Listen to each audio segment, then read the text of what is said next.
Hello, my chicklets. Thank you for stopping by. I am really enjoying this series that we're doing, and I hope you're enjoying it too. I'm going to go ahead and jump into part 3 of our Dark Side Logan series written by Nad98. Before we jump in, I do want to remind everyone that if you would like to help me afford the art that I like commissioning for stories that I didn't write, please make sure to check out my Ko-fi link in the description, as well as if you want to commission me to write you a story or to record a story that you've written. Without further ado, though, I'm going to go ahead and move on to All He Needs, written by Nad98. Mornings were spent in silence.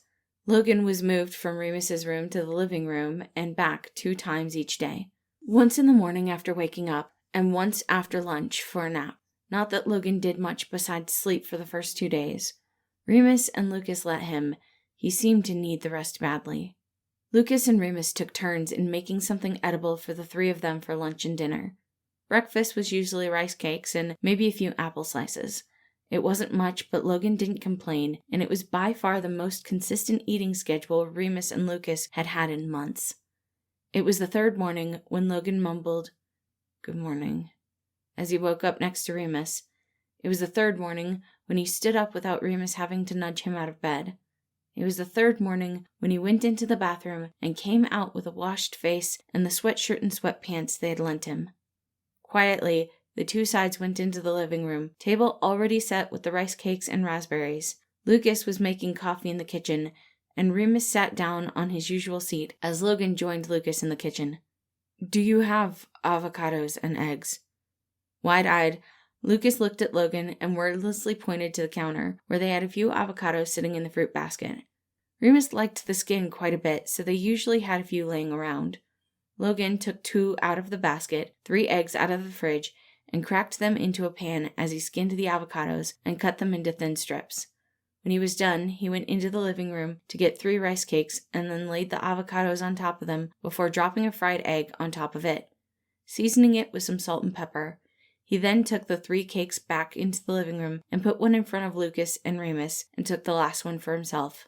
Slightly lifting the rice cake into the air, Logan toasted to the other 2 and then took a bite. Contentedly, he hummed at his breakfast and summoned a paper which he started to read quickly. Remus and Lucas just looked at each other with bafflement. The way Logan had just cooked and interacted with them was so casual, almost making them think that those 2 last days had been a hallucination or a nightmare. "Not going to eat?" Remus almost inhaled his rice cake when he heard Logan's fragile question. The implied, "Don't you like what I made for you?" was enough for both of them to see that there was still a long way to go. "It smells great, Lo. I didn't know you cooked." Carefully, Lucas took a bite of the snack and let out a surprised gasp at how tasty it was. Amused, Logan looked up from the paper and eyed both dark sides with a grin as they ate the snack he had made them.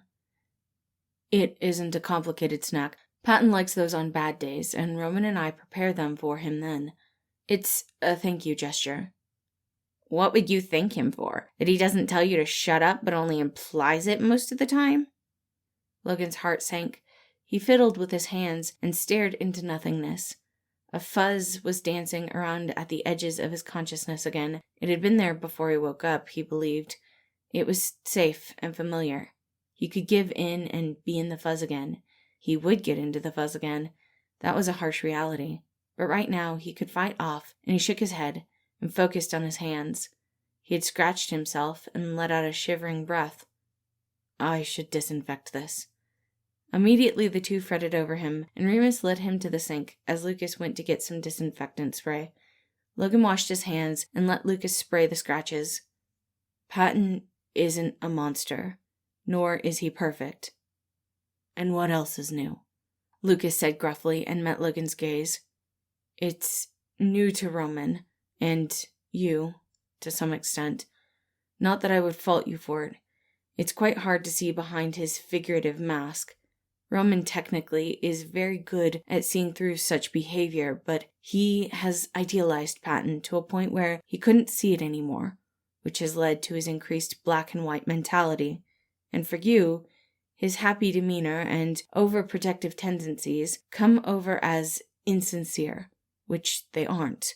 But you don't truly know him, so that's quite hard to grasp." Remus put a few bandages with equations over the now disinfected scratches, and the three of them went back into the living room. Logan took a sip of coffee from the mug Lucas had given him and bit his lip. Look, I don't care about Patton at this point. You should. He's the heart. Yeah, and he's fucked up the mind. So I don't care. I don't want to argue with you, Lo. You know you need help. Logan nodded. It's why you came. You wanted to belong and be whole again. I understand that. Logan sniffled at the comment and took Remus's hand. The Duke squeezed it gently. We want to help you. And we have an idea of how to do that if you feel up to listening to it now. We can still wait a little bit if not, but we gotta do something soon because the others are gonna be looking for you by now. A beat of silence. All right, what's the plan?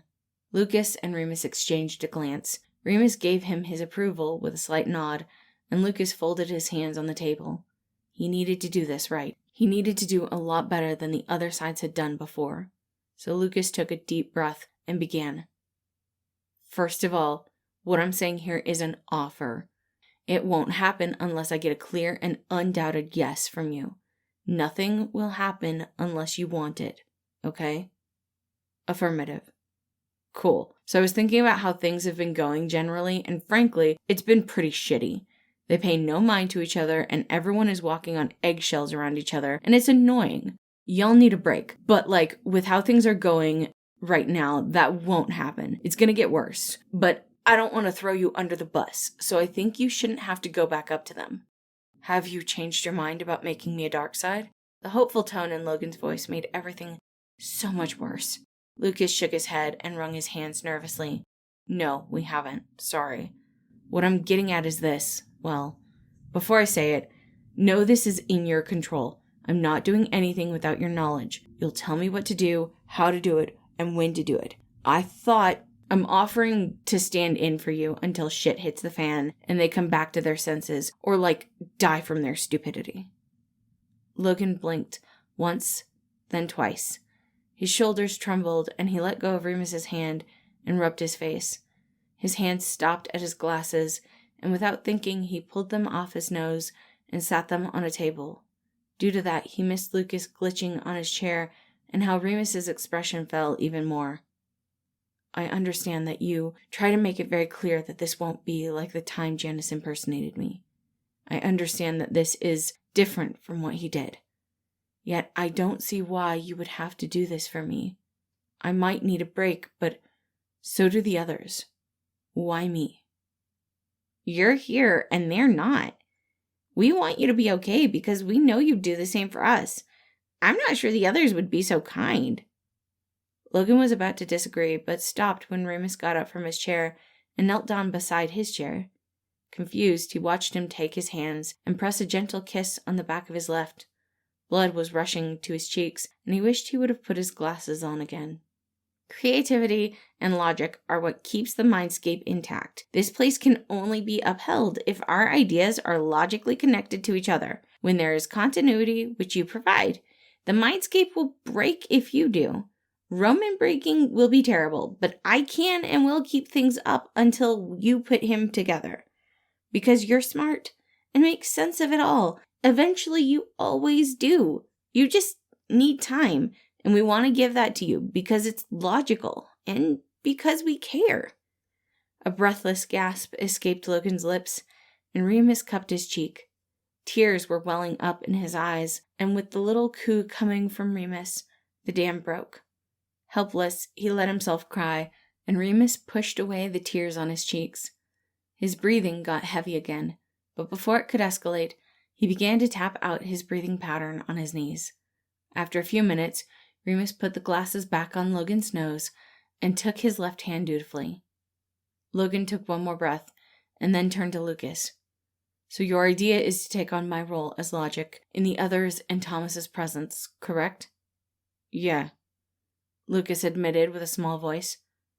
Don't sound so uncertain of your idea. My past experience with Janice taking my place might have been unpleasant, but you did ask for my approval and seemed to be willing to stop at any moment when I would say so. Also, since you haven't interacted with Patton and Roman much before, they might not get suspicious of you taking my place, especially if Janice would be around. This only leaves the question of what do we do about Janice and Virgil. They might see through our charade. Janice knows and won't interfere. He knows what's good for him, and he's done enough. Virgil will be... Why does Janice know? Have you informed him? Has he seen me when I was resting on the couch in the living room the past 2 days? I don't recall seeing him. At the nervous look Remus and Lucas exchanged, Logan frowned and squeezed Remus's hand. What is it? What have I missed? Remus finally stood up from the floor and sat on the chair next to Logan without ever letting go of his hand. He was thinking about how he should say it, yet his mouth worked faster than his brain, and he blurted out, "After you fell unconscious that day, Janny came in and saw you. Lucas set him straight after that, and, after you woke up in my room and fell asleep again. Luke went to ask him for advice, like how to care for a person, you know? We're not really good at it, so we thought self-preservation could be helpful and all. I actually haven't seen him since then, though. Luke got some cooking tips from him. If he advised to feed me rice cakes and soup for the last 2 days, I think he should read more on nutrition values instead of philosophical literature. While it was easy to feed me, it is not the best diet in the long run. He did talk about other things, but we couldn't cook those.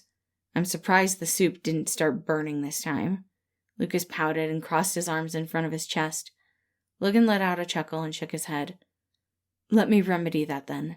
Let's make some pasta and a simple sauce while we talk about a figurative game plan. We need to be thorough if we want to fool Virgil." And with that, Logan stood up and pulled Remus to the kitchen. He didn't look back to know Lucas was following them. He instructed Remus to wash his hands and summoned the recipe he and Patton used for spaghetti. It had been far too long since he had stood in the kitchen with him, but for now, this would do nicely. Step by step, he explained how to prepare the meal and started to outline how they could make a believable stand-in out of Lucas. At some point, Remus put on a playlist with tacky music from a video game, which led to Lucas singing along to several Sonic songs until Logan had to end it because he and Remus could barely keep standing while laughing at the silly performance. But it was fun, and no one objected when Lucas began to sing again when they were waiting for the sauce to cook. Neither the spaghetti nor the plan turned out to be perfect. The sauce was a little too salty, and the spaghetti was slightly overcooked. The plan only roughly outlined. But it was all right. For the first time in a long while, Logan felt like these people were having his back. They were listening to him, and that was all he needed right now. Thank you all for listening. I love this series so much. I just think that the entire Dark Side Logan saga that Nad98 wrote is fantastic. And I'm so glad that I get to share it with all of you guys. I do hope you enjoyed this. I can't wait to see you on Wednesday. And I hope you have a wonderful day.